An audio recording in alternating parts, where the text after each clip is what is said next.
2007년 2월 14일 밸런타인데이에 미국 미시간주 매콤 카운티에서 34세의 타라린 그랜트가 집을 떠나 흔적도 없이 사라졌습니다. 경찰이 수사에 착수하자 예기치 못한 기이한 사건들이 드러나기 시작했습니다. 수색 끝에 그들은 쓰레기 봉투에 담긴 채 차고 안에 버려진 절단된 사람의 몸통을 발견했습니다.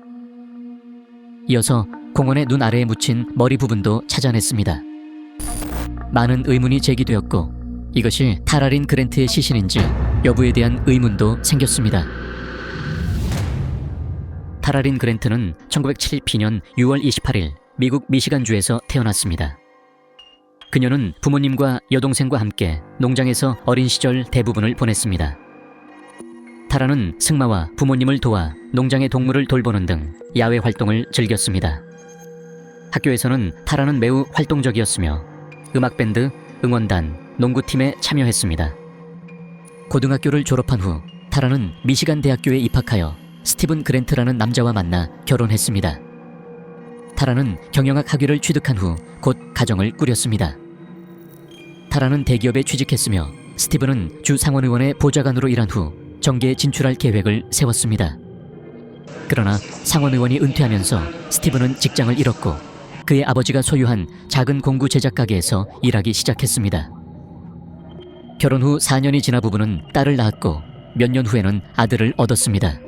두 번째 아이를 출산한 후 가족은 미시간주 매콤 카운티의 고급 지역에 새 집을 구입했습니다. 이때 타라는 커리어에서 큰 성과를 거두었지만 동시에 많은 어려움도 겪고 있었습니다. 그녀는 많은 출장을 다녀야 했고 종종 다른 준하 국가로 비행기를 타야 했기 때문에 주말에만 가족과 시간을 보낼 수 있었습니다. 그래서 스티븐은 대부분의 자녀 양육 책임을 맡아야 했습니다. 그의 아버지가 운영하는 회사에서 일하는 덕분에 유연한 시간을 가질 수 있었지만 여전히 일과 자녀 양육을 병행하는 것은 힘들었습니다. 그래서 그들은 전담 보모를 고용하기로 결정했습니다. 결국 그들은 젊은 독일 여성 한 명을 고용했는데 그녀는 아이들과 빠르게 어울리며 대부분의 자녀 양육 책임을 맡게 되었습니다. 그러나 가족의 재정 상태는 좋았지만 타라의 잦은 부재로 인해 스티븐과의 관계는 긴장 상태에 놓였습니다. 타라는 주말에만 집에 있을 수 있었고 이로 인해 두 사람은 자주 다투기 시작했습니다. 타라는 다음 승진 후에 일정을 조정하여 집에 더 많은 시간을 보낼 수 있기를 바랐지만 그때까지는 여전히 거의 매일 출장을 다녀야 했습니다. 2007년 2월 14일 스티븐은 경찰에 전화를 걸어 타라가 5일 동안 연락이 되지 않았다고 신고했습니다. 스티븐은 2월 9일 저녁 타라가 출장에서 돌아와 이번에는 하루 일찍 떠나야 한다고 말해 가족과 함께 있는 시간이 하루뿐이었다고 설명했습니다. 이로 인해 또 다른 언쟁이 벌어졌고 타라는 짐을 싸기 시작했습니다. 몇 분 후 스티븐은 타라가 전화로 길 끝에서 기다리고 있을게 라고 말하는 것을 듣고 집을 나가 어두운 색채에 타는 것을 보았습니다. 그 이후로 타라는 연락이 되지 않았고 스티븐의 전화를 받지 않았습니다. 경찰이 스티븐에게 처음으로 한 질문은 왜 타라가 실종된 지 5일이 지나서야 신고했느냐는 것이었습니다. 하지만 스티븐은 타라가 일찍 출장 가고 다툼 때문에 그의 전화를 받지 않는다고 생각했습니다. 그러나 며칠 후 그는 타라가 오랜 시간 연락이 되지 않아 걱정하기 시작했습니다. 평소 출장 중에는 타라가 아이들에게 전화를 걸곤 했습니다. 더군다나 월요일에 타라의 상사가 스티븐에게 전화해서 타라가 회의에 참석하지 않았다고 말했고 이는 매우 이상한 일이었고 타라가 일을 하지 않았다는 것을 의미했습니다. 스티븐이 경찰의 질문에 대답할 때 경찰은 그의 몸에 있는 몇 가지 이상한 긁힌 자국에 주목했습니다. 경찰은 스티븐에게 아내와 말다툼이나 몸싸움이 있었는지 물었지만 스티븐은 이를 부인했습니다. 그는 아버지의 가게에서 금속 부품을 자주 다루며 그로 인해 자주 긁힌다고 설명했습니다. 신문 후 경찰은 단서를 찾기 위해 스티븐의 집을 방문했습니다. 경찰은 타라의 서류와 지갑을 포함한 모든 물건들이 그녀의 여행 가방과 함께 사라졌다는 것을 발견했습니다. 스티븐은 또한 타라의 컴퓨터 접근 권한을 제공했고 경찰은 그녀의 은행 계좌를 조사했습니다. 그녀가 사라진 날 이후로 거래가 전혀 없었고 이는 그녀가 어디론가 갔을 경우 항공권을 구입하고 호텔을 예약하며 다른 활동을 해야 했겠지만 지난 5일 동안 계좌에 어떤 활동도 없었다는 점에서 이상하게 여겨졌습니다. 경찰이 스티븐에게 거짓말 탐지기 검사를 요청했을 때 스티븐은 화를 내며 절대 아내를 해치지 않았다고 말하고 울기 시작했습니다. 결국 경찰은 타라가 실종된 날에 휴대전화 기록에 접근할 것을 요청했습니다. 타라는 공항에서 스티븐에게 전화를 걸어 곧 집에 도착할 것이라고 말했습니다. 그 후 그녀는 스티븐으로부터 여러 통의 전화를 받았지만 모두 음성 사수함으로 넘어갔습니다. 스티븐은 그녀에게 반복적으로 답변하거나 다시 전화해달라고 요청하고 그녀가 아이들을 버렸다고 비난했습니다. 또한 그는 아이들을 위해 집으로 돌아와 달라고 간청했습니다.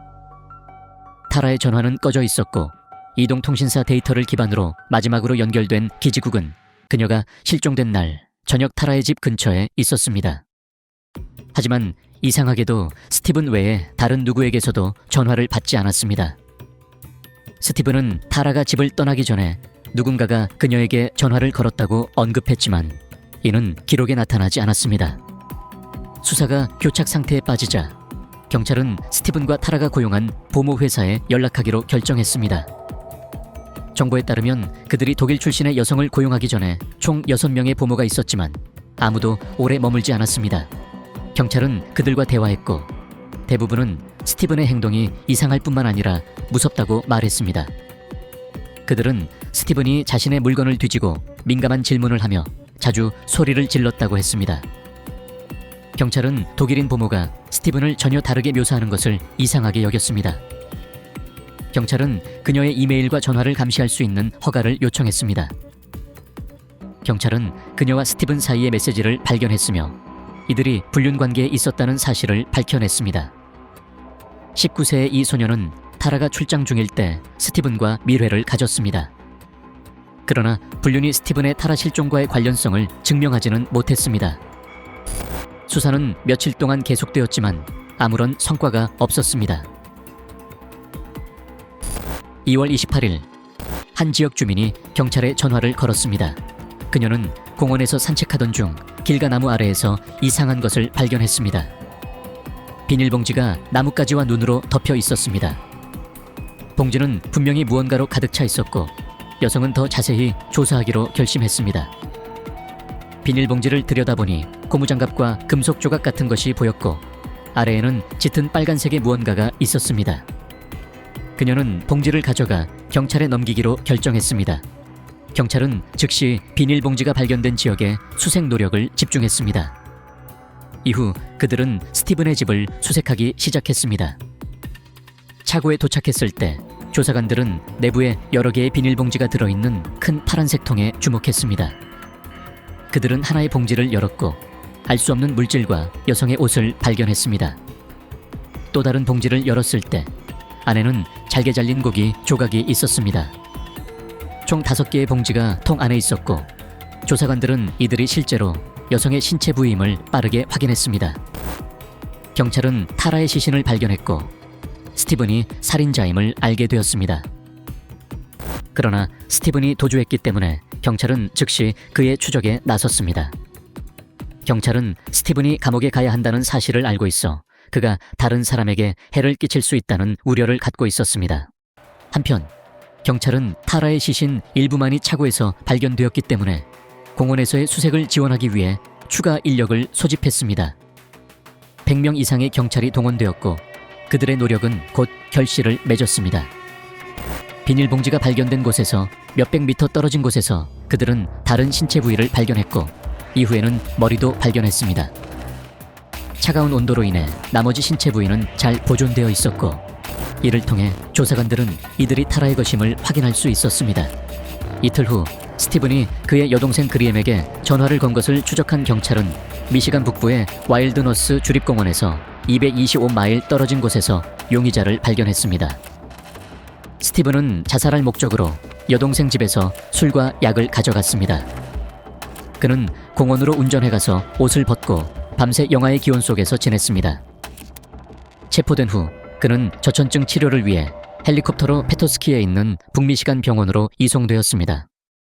그는 최종적으로 경찰에게 자신이 푸에르토리코로의 출장 후 그녀가 돌아온 날 2월 9일 밤 그의 아내 타라의 목을 조르며 죽였다고 시인했습니다.